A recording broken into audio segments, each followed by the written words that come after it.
എല്ലാവർക്കും എൻ്റെ പുനർജന്യ ഹസ്തരേഖയിലോട്ട് സ്വാഗതം. ഞാനിവിടെ ഇന്ന് പറയാൻ ആഗ്രഹിക്കുന്നത് നമ്മുടെ വിവാഹരേഖയാണ്. വിവാഹരേഖയെപ്പറ്റി ഒരുപാട് വീഡിയോസ് ഇറക്കിയിട്ടുണ്ടെങ്കിലും ഞാൻ ഇന്നൊരു ചെറിയ പോയിൻ്റാണ് പറയണത്. ഈ വിവാഹരേഖ നോക്കുമ്പോഴത്തേക്ക് മിക്കവാറും ഉള്ള വിവാഹരേഖകൾ ഇപ്പോഴത്തെ കുട്ടികളുടെ പയ്യന്മാരും പെൺപിള്ളേരുടെ ഒരിതാണ്.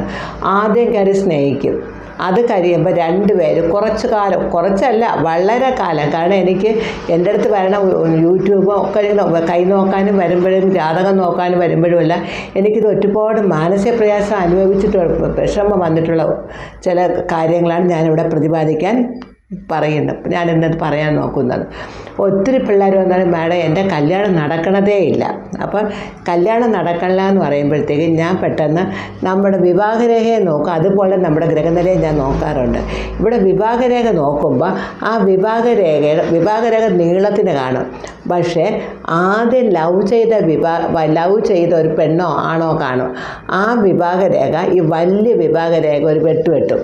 അതിൻ്റെ അർത്ഥം എന്തെന്ന് വെച്ചാൽ രണ്ടുപേരും കുറേ നാൾ സ്നേഹിച്ചിട്ട് രണ്ടുപേരും രണ്ട് ധ്രുവങ്ങളിൽ പോകും കല്യാണം കഴിക്കുക. ഒന്ന് മതം ഒരു ഫാക്റ്റ്, രണ്ടല്ലെങ്കിൽ വീട്ടുകാർ സമ്മതിക്കത്തില്ല. ഇങ്ങനെ കുറേ കാര്യങ്ങളുണ്ട്. രണ്ടുപേരും പോയി കഴിഞ്ഞതിന് ശേഷവും പെണ്ണായാലും ആണായാലും തമ്മിൽ വിളിക്കും.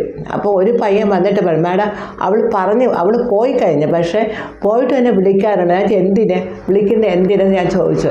അത് എല്ലാ കാര്യങ്ങളും പറയാമെന്ന് പറഞ്ഞിട്ടുണ്ട്. ഞാൻ എല്ലാ കാര്യവും പറഞ്ഞിട്ട് ഇയാൾ എന്തോന്ന് നേടാനാണ് പോകണമെന്ന് ഞാൻ ചോദിച്ചു ആ കൊച്ചിൻ്റെ അടുത്ത്. അപ്പം എന്നിട്ട് ഞാൻ ആ പയ്യനെ കൈ നോക്കിയപ്പോൾ അതിന് നല്ലൊരു വിവാഹരേഖയുണ്ട്. പക്ഷേ ഈ ലവ് അഫെയറിൻ്റെ രേഖ, ആ വിവാഹരേഖ ഒറ്റ വെട്ടാണ്. അതിൻ്റെ അർത്ഥം എന്ന് വെച്ചാൽ ഈ ലവ് ചെയ്ത കുട്ടി ഇവന് വിവാഹം ചെയ്യാൻ സമ്മതിക്കത്തില്ല.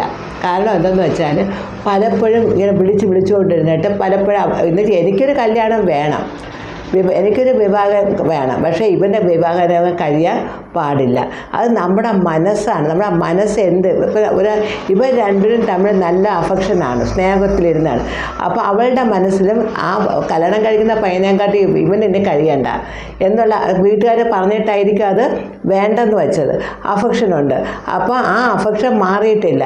അപ്പോൾ ഒരു ബന്ധം പുലർത്തുമ്പോൾ ആ ബന്ധം അവിടെ നിലനിന്ന കൊണ്ടാണ് ആ ചെറിയ ലവ് അഫെയറിൻ്റെ രേഖ, ആ വിവാഹരേഖ നന്നായിട്ട് കട്ട് ചെയ്യണത്. ഞാൻ പറഞ്ഞു ഇന്ന് ഈ സെക്കൻഡിൽ അതങ്ങ് ആ അഫക്ഷൻ അങ്ങ് വിട്ട് ഇനി യാതൊരു കാരണവശാലും ഇയാൾക്ക് ആ കുട്ടിയുടെ ഒരു ബന്ധം പാടില്ല. അങ്ങനെ എന്തെങ്കിലും ഒരു ബന്ധം പാടുണ്ടെങ്കിൽ ഇയാളുടെ കല്യാണം നടക്കൂല. ഇയാൾക്ക് കല്യാണം നടക്കണ്ട, ആ കുട്ടി പോയി കഴിഞ്ഞ് ഇയാൾക്ക് അപ്പോൾ എനിക്ക് നടക്കണം വേണം എങ്കിൽ ഇന്നത്തെ ഒരു സ്റ്റോപ്പാക്കാൻ പറഞ്ഞിട്ട് പ്രാർത്ഥനയെല്ലാം ഞാൻ പറഞ്ഞു കൊടുത്തിട്ടുണ്ട് നടക്കാൻ വേണ്ടിയിട്ടുള്ളത്. എന്തുകൊണ്ടാണ് ഇങ്ങനെ സംഭവിച്ചത്? നമ്മുടെ ശിരോരേഖ, നമ്മുടെ ബുദ്ധിരേഖ നമ്മുടെ ബ്രെയിനുമായിട്ട് കണക്ഷനാണ്. നമ്മൾ എന്ത് ചിന്തിക്കുന്നുവോ അത് നമ്മുടെ കയ്യിൽ വരും. ഒരാളിനെ പറ്റി നമ്മൾ ഒരാളിനെ നമ്മുടെ സ്നേഹം ഉണ്ടെങ്കിൽ അതാണ് നമ്മൾ സ്വപ്നം കാണുന്നത് പോലും. ഒരാളെപ്പറ്റി നമ്മൾ വിചാരിച്ചാൽ നമ്മളത് കാണും. അത് നമ്മുടെ ആ ഒരു ലിങ്കാണ്. അപ്പോൾ ഈ വീഡിയോ നിങ്ങൾക്ക് ഇഷ്ടപ്പെട്ടെങ്കിൽ ലൈക്ക് ചെയ്യാനും സബ്സ്ക്രൈബ് ചെയ്യാനും മറക്കരുത്. നന്ദി, നമസ്കാരം.